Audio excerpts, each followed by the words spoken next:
ಇನ್ನು ಮುಂದೆ ನಿಮ್ಮ ನೆಚ್ಚಿನ ಧಾರಾವಾಹಿಗಳ ಫುಲ್ ಎಪಿಸೋಡ್ಗಳು ಸನ್ ನೆಕ್ಸ್ಟ್ ಆಪ್ನಲ್ಲಿ ಮಾತ್ರ. ನೋಡಿ, ಈ ಕ್ಷಣ ನನ್ನ ತಂಗಿನ ನನ್ನಿಂದ ಯಾರಿಗೋಸ್ಕರ ಬಿಟ್ಕೊಡಕ್ ಸಾಧ್ಯನೇ ಇಲ್ಲ.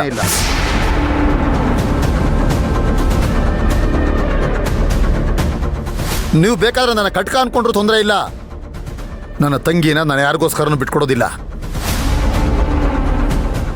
ನೋಡಿ, ನಿಮ್ ಹತ್ರ ಹೇಗ್ ಬೇಡ್ಕೋಬೇಕು, ಹೇಗ್ ಕೇಳ್ಕೋಬೇಕೋ ಗೊತ್ತಿಲ್ಲ. ನಮ್ಮ ವಂಶದ ಕುಡಿ ಚೇತರಿಸ್ಕೊಂಡ. ಒಂದೆರಡು ದಿನದ ಮಟ್ಟಿಗೆ ದಯವಿಟ್ಟು ಆಗಲ್ಲ ಅಂತ ಹೇಳ್ಬೇಡಿ. ಈಗ ನಮ್ಗೆ ನಿಮ್ಮನ್ನೇ ದೇವ್ರು ಅನ್ಕೊಳ್ಳೋದ್ ಬಿಟ್ರೆ ಬೇರೆ ದಾರಿನೇ ಇಲ್ಲ. ಪಕ್ಕದಲ್ಲಿರೋ ನಿಮ್ಮ ತಂಗಿ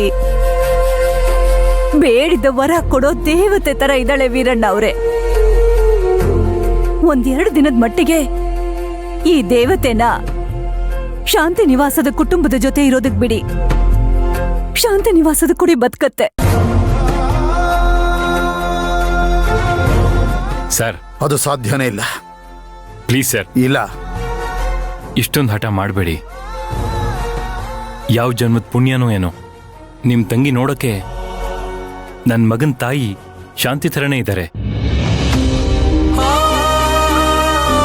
ಸದ್ಯಕ್ಕೆ ನನ್ನ ಮಗಂಗೆ ಅವರ ಅವಶ್ಯಕತೆ ಇದೆ ಸರ್.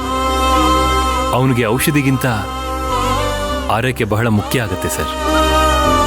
ಪ್ಲೀಸ್ ದಯವಿಟ್ಟು ಅರ್ಥ ಮಾಡ್ಕೊಳ್ಳಿ. ಇಲ್ಲ ಅಂತ ಹೇಳ್ಬೇಡಿ ಸರ್. ಸುಶಾಂತ್ ಅವರೇ, ಒಂದು ಅರ್ಥ ಮಾಡ್ಕೊಳ್ಳಿ. ನೀವು ಯಾವುದೇ ಹುಡುಗಿನ ಮುಟ್ಟಿ ತಾಳಿ ಕಟ್ಟಿದ್ರೆ ಅವಳು ನಿಮ್ಗೆ ಹೆಂಡತಿಯಾಗಿ ಹೋಗ್ತಾಳೆ. ಆದ್ರೆ ನನ್ನ ತಾಯಿ ಗರ್ಭದಿಂದ ರಕ್ತ ಹಂಚ್ಕೊಂಡು ಹುಟ್ಟಿರೋಳು ನನ್ನ ತಂಗಿ. ಯಾರೋ ನನಗೆ ತಂಗಿ ಆಗಕ್ಕಾಗೋದಿಲ್ಲ. ಅಣ್ಣ ತಂಗಿ ಬಾಂಧವ್ಯ ಅಂದ್ರೆ ಏನು ಅಂತ ಗೊತ್ತಾ ನಿಮಗೆ? ಒಂದು ತಿಳ್ಕೊಳ್ಳಿ, ಈ ಅರ್ಚನಾ ಇಲ್ದೆ ಈ ವೀರಣ್ಣ ಇಲ್ಲ. ಒಂದು ವೇಳೆ ಇರ್ತಾನೆ ಅಂದ್ರೆ ಅದು ದೇಹ ಮಾತ್ರ, ಉಸಿರು ಅರ್ಚನಾನೇ.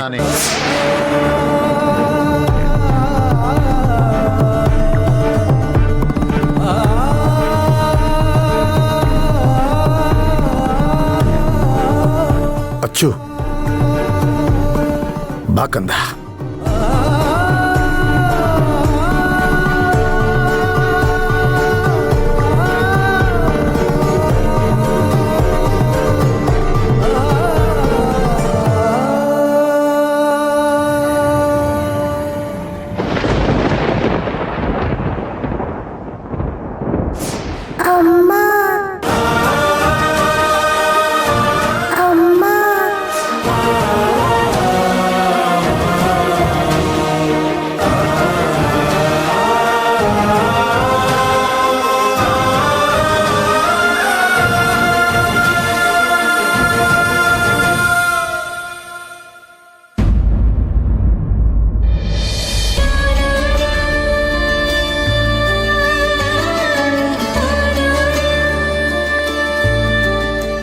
ಇಷ್ಟು ದಿನ ನಾನು ನನ್ನ ಪ್ರಾಣಕ್ಕೆ ಪ್ರಾಣವಾಗಿದ್ದ ತಂಗಿನ ಕಳ್ಕೊಂಡಿದ್ದೆ. ದೇವರ ಪುಣ್ಯ ಮತ್ತೆ ನನಗಳು ಸಿಕ್ಕಿದ್ದಾಳೆ. ಈಗಷ್ಟೇ ಹಳೆ ನೆನಪುಗಳು ವಾಪಸ್ ಬಂದಿದೆ. ಮತ್ತೆ ಇಂಥ ಸಮಯದಲ್ಲಿ ಅವಳು ನರಕ ಯಾತನೆ ಅನುಭವಿಸೋದು ನನಗೆ ಇಷ್ಟ ಇಲ್ಲ. ಒಂದು ವೇಳೆ ಇರ್ತಾನೆ ಅಂದ್ರೆ ಅದು ದೇಹ ಮಾತ್ರ, ಉಸಿರು ಅರ್ಚನಾನೇ.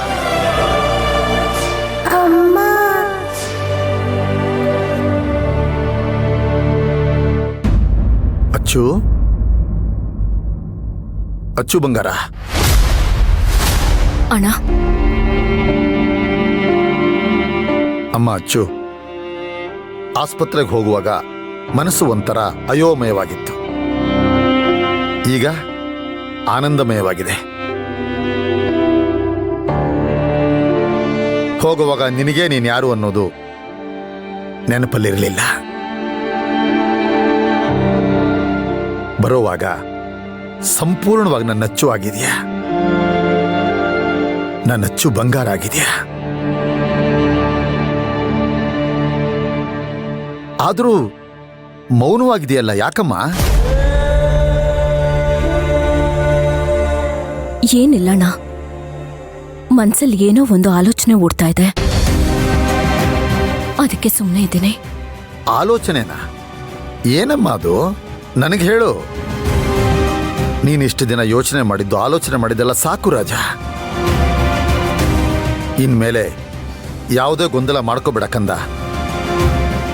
ಒಂದು ಸಣ್ಣ ಡೌಟ್ ಕೇಳ.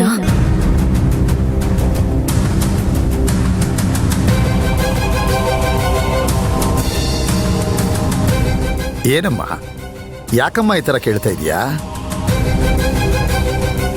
ಅದೇನು ಅಂತ ಕೇಳು, ನಿಸ್ಸಂಕೋಚವಾಗಿ ಕೇಳು. ಅಣ್ಣ, ನೀನು ದೇವ್ರನ್ನ ನಂಬ್ತೀಯ ಅಲ್ವಾ? ಇದೇನಮ್ಮ ಹೇಗೆ ಕೇಳ್ತಾ ಇದೀಯಾ? ದೇವ್ರನ್ನ ನಾನೇ ಅಲ್ಲಮ್ಮ, ಎಲ್ರೂ ನಂಬ್ತಾರೆ, ನಂಬಬೇಕು.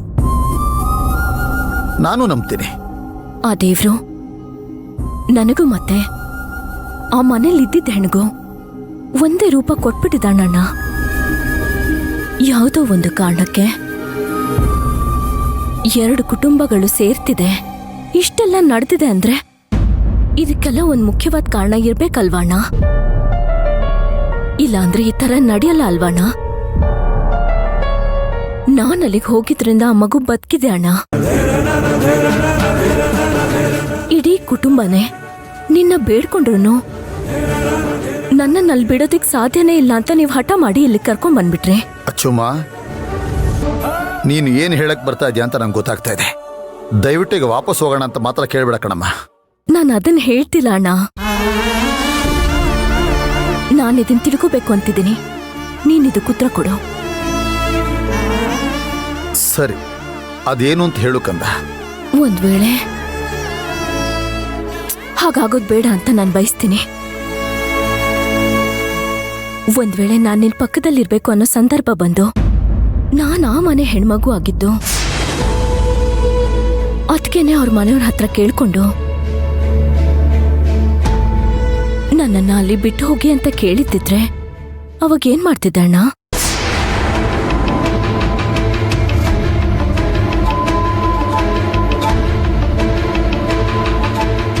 ಆ ಮನೆಯವರೆಲ್ಲ ಅದಕ್ಕೂ ಒಪ್ಕೊಳ್ದೆ ಹೋಗಿದ್ದಿದ್ರೆ ಕಷ್ಟ ಆಗ್ತಿತ್ತಲ್ವಣ್ಣ?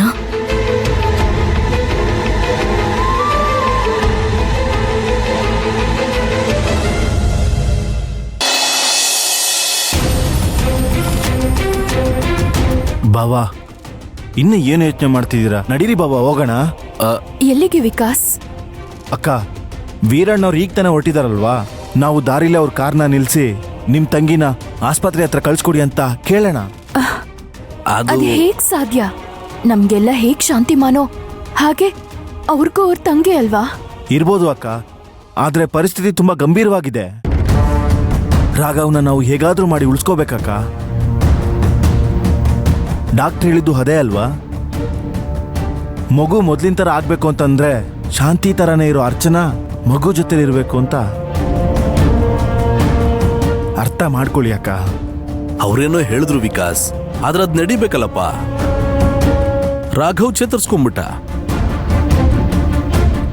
ಈಗ ಮತ್ತೆ ಬಾವಾ, ಎಲ್ರೂ ಒತ್ತಾಯ ಮಾಡಿದಾಗ ಅವರು ಪ್ರಾಣಕ್ಕಿಂತ ಹೆಚ್ಚಾಗಿ ಪ್ರೀತಿಸೋ ತಂಗಿನ ಎಲ್ಲಿ ದೂರ ಮಾಡ್ಬಿಡ್ತಿರೋ ಅಂತ ಅವ್ರು ಹಂಗ್ ಮಾಡಿದ್ರು ಅಷ್ಟೇ.